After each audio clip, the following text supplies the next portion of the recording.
اپنی آج کی ویڈیو میں حضرت سیدہ فاطمہ ام الخیر رحمت اللہ علیہا والدہ ماجدہ حضرت حضور غوث پاک رحمت اللہ علیہ کی شان و کرامات اور حیات طیبہ آپ کے سامنے پیش کریں گے۔ محترم ناظرین اکرام، حضرت سیدنا عبد القادر جیلانی المعروف حضرت سیدنا غوث اعظم رحمت اللہ علیہ کا شمار ان نابغہ روزگار اولیاء اللہ میں ہوتا ہے جن پر بلا شبہ رسالت مآب صلی اللہ علیہ وآلہ وسلم کو اپنی امت میں سب سے زیادہ فخر ہے۔ حضور سیدنا غوث اعظم رحمت اللہ علیہ نجیب الطرفین سید ہیں اور آپ رحمت اللہ علیہ کا سلسلہ نسب والد بزرگوار کی طرف سے حضرت سیدنا امام حسن رضی اللہ تعالیٰ عنہ اور والدہ کی طرف سے حضرت سیدنا امام حسین رضی اللہ تعالیٰ عنہ سے جا ملتا ہے۔ حضرت سیدنا غوث اعظم رحمت اللہ علیہ سلسلہ عالیہ قادریہ کے بانی بھی ہیں اور آپ رحمت اللہ علیہ اپنی عبادت اور ریاضت میں یکتا و بے مثل تھے۔ آپ رحمت اللہ علیہ کی اولاد پاک دنیا کے کئی ممالک میں آباد ہوئی اور دین اسلام کی تبلیغ کا فریضہ انجام دیا۔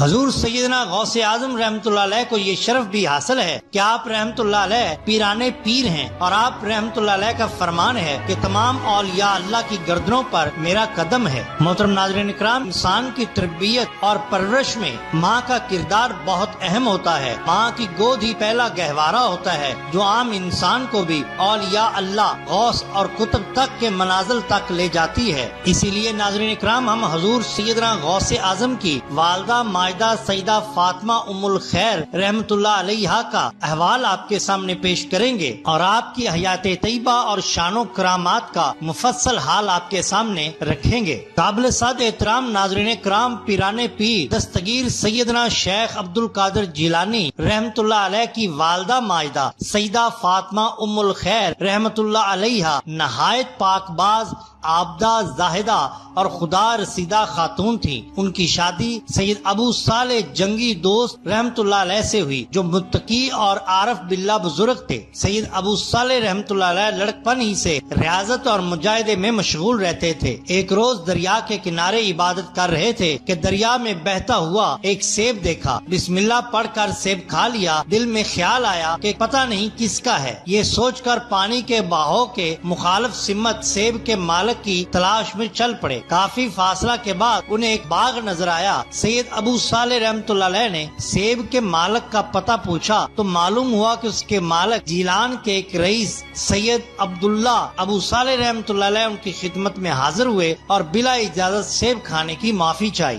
سید عبداللہ ولی اللہ تھے، وہ سمجھ گئے کہ یہ نوجوان اللہ کا خاص بندہ ہے۔ فرمایا 10 سال تک اس باغ کی رکھوالی کرو، پھر معاف کرنے کے بارے میں سوچوں گا۔ سید ابو صالح رحمت اللہ علیہ 10 سال تک باغ کی رکھوالی کرتے رہے۔ 10 سال بعد سید عبداللہ نے فرمایا 2 سال اور باغ کی رکھوالی کرو۔ 12 سال پورے ہونے کے بعد سید عبداللہ نے اپنی بیٹی کی شادی سید ابو صالح سے کر دی۔ اس طرح 2 پاک باز ہستیوں کی رفاقت کا آغاز ہوا۔ سیدہ فاطمہ ام الخیر سلام اللہ سے اسلام کی مایہ ناز ہستی عبد القادر جیلانی پیدا ہوئے۔ آپ ابھی کم سنی تھے کہ والد کا انتقال ہو گیا۔ ماں نے بڑے صبر اور حوصلہ سے بیٹی کی تعلیم و تربیت کی۔ مدرسہ کی ابتدائی تعلیم پوری ہونے کے بعد مزید علوم سیکھنے کے لیے بغداد بھیج دیا۔ بیٹے کے سر پر شفقت سے ہاتھ پھیرا اور فرمایا، نور نظر، تمہاری جدائی ایک لمحہ کے لیے بھی مجھ سے برداشت نہیں ہوتی، لیکن تم علم حاصل کرنے کے لیے بغداد جا رہے ہو۔ میں چاہتی ہوں کہ تم تمام علوم میں کمال حاصل کرو۔ تمہارے والد کے ترکہ میں 80 دینار میرے پاس ہیں، 40 دینار تمہارے بھائی کے ہیں اور 40 دینار تمہیں دے رہی ہوں۔ بیٹا، میری نصیحت ہے کہ جھوٹ نہ بولنا۔ اب تم جاؤ، اللہ تمہاری حفاظت کرے، آمین۔ دوران سفر جب ڈاکوؤں کے سردار نے آپ رحمت اللہ علیہ سے پوچھا کہ تم نے ہمیں کیوں بتایا کہ تمہاری گودڑی میں دینار ہیں، تو شیخ عبد القادر نے فرمایا، میری ماں نے نصیحت کی تھی کہ جھوٹ نہ بولنا۔ یہ سن کر سردار پر رکت طاری ہو گئی۔ اس نے کہا، تمہیں اپنی ماں سے کیے ہوئے عہد کا اتنا پاس ہے اور میں اتنے سالوں سے اللہ سے کیا ہوا عہد توڑ رہا ہوں۔ سردار نے توبہ کی، اللہ تعالیٰ نے اس کی توبہ قبول کر لی اور سردار ڈاکو سے پرہیزگار انسان بن گیا۔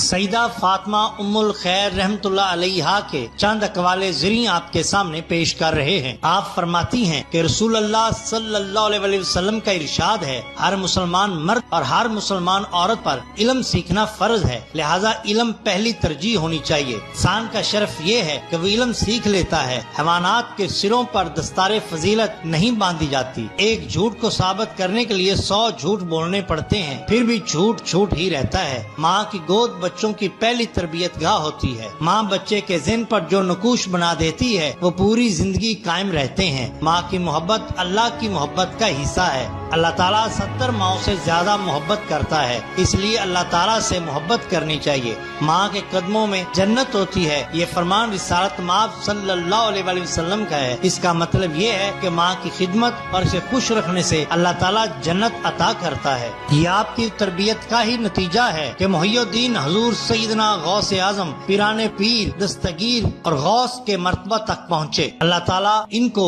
کروٹ کروٹ جنت نصیب کرے اور ان کے صدقے ہماری ناظرین کرام، قرآن مجید فرقان حمید میں اللہ تعالیٰ نے یوں ارشاد فرمایا ہے، اللہ کے اولیاء کو کچھ خوف نہیں ہوتا اور نہ ہی ان کو کوئی غم ہوتا ہے، وہ لوگ جو ایمان لائے اور پرہیزگاری کرتے رہے۔ ناظرین کرام، ولی اللہ کیا ہیں؟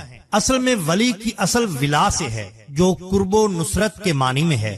ولی اللہ وہ ہے جو فرائض سے قرب الہی حاصل کرے اور اطاعت الہی میں مشغول رہے اور اس کا دل نور جلال الہی کی معرفت میں غرق رہے۔ جب وہ دیکھے تو دلائل قدرت الہی کو دیکھے، اور جب وہ سنے تو اللہ کی آیات کو ہی سنے، جب بولے تو اپنے رب کی ثنا ہی کے ساتھ بولے، اور جب حرکت کرے اور جب کوشش کرے تو اسی امر میں کوشش کرے جو ذریعہ قرب الہی ہو، اللہ کے ذکر سے نہ تھکے اور دل کی آنکھ سے خدا کے سوا غیر کو دیکھے۔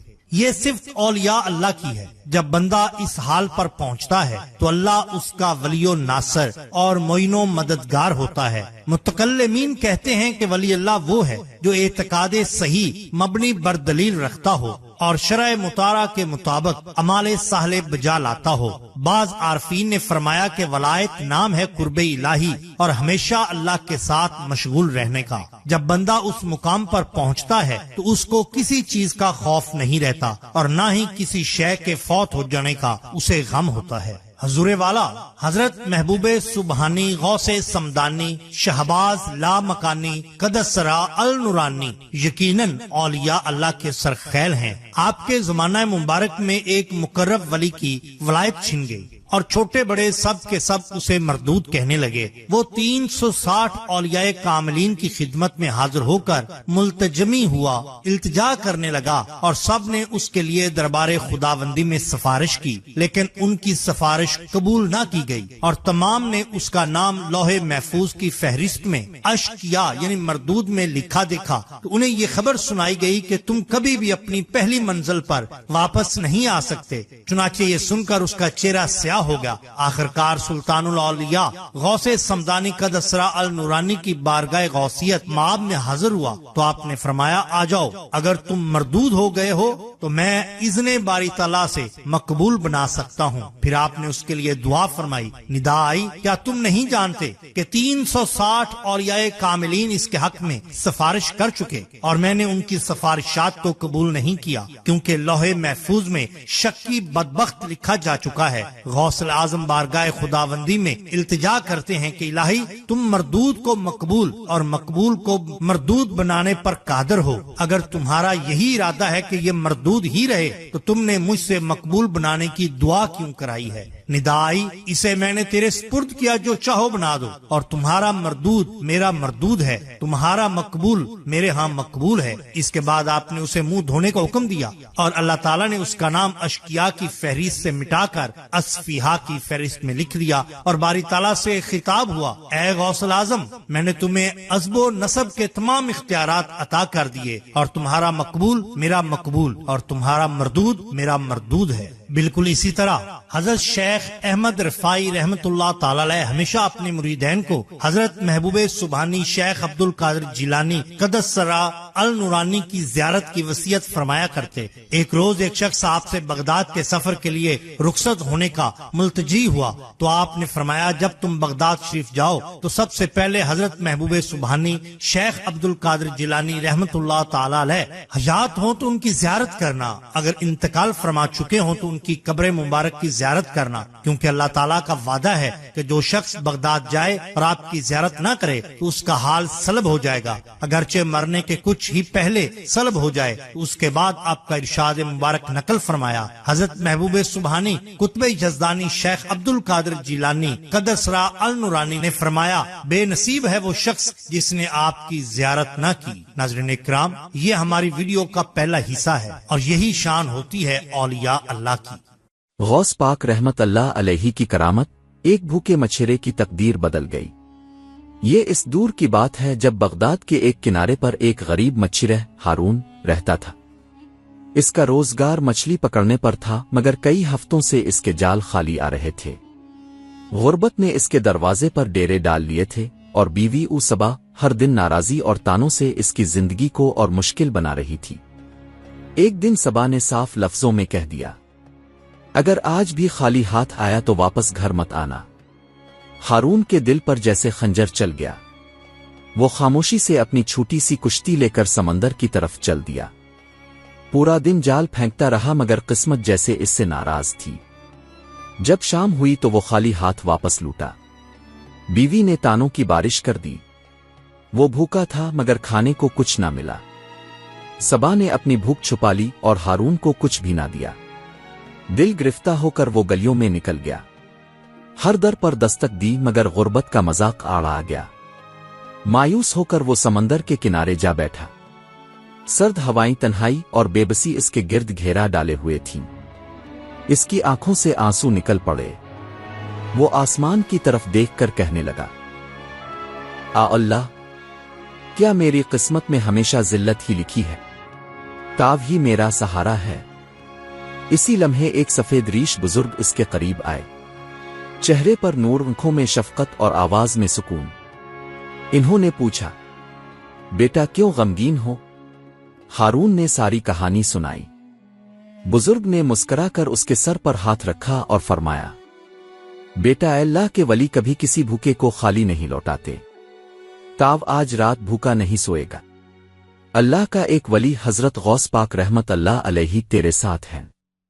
جا گھر جا، کل صبح جب جال ڈالے گا تو تیرے رزق کے دروازے کھل جائیں گے۔ یہ کہہ کر بزرگ نے اپنی چادر سے کچھ روٹیاں، تھوڑی سی دال اور ایک خوشبودار کھجور نکالی اور اسے دے دی۔ ہارون کا دل بھر آیا۔ اس نے بزرگ کے قدم چومے مگر جب نظریں الفاٹے تو وہ بزرگ غائب ہو چکے تھے۔ ہارون حیران رہ گیا۔ اس نے وہ کھانا لے کر گھر کا رخ کیا۔ صبا نے پھر اسی طرح طنز کیا مگر ہارون نے کچھ نہ کہا، چپ چاپ کھانا کھایا اور سو گیا۔ صبح ہوئی تو اس کے دل میں ایک عجیب سکون اور حوصلہ تھا۔ اس نے اپنی کشتی سمندر میں اتاری اور دل میں بس یہی کہا، آ غوث پاک، میں اب کے بھروسے پر جال پھینک رہا ہوں۔ اس نے جال پھینکا۔